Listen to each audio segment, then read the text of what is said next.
Ну что, реально, в принципе, его сделать-то? Раскидали? Нет, мне страшновато за то, что сделают, и вот что. Куда меня пошлют, когда я вот это принесу?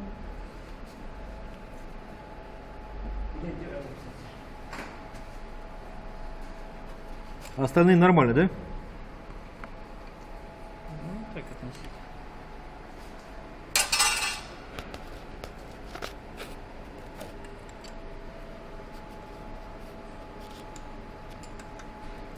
Я думаю, заварить они не смогут, что ли? Нет, заварить-то смогут, просто как это все будет, понимаешь? Это что же не просто так заварить. Легко сказать. А если не бывает, не можешь подать.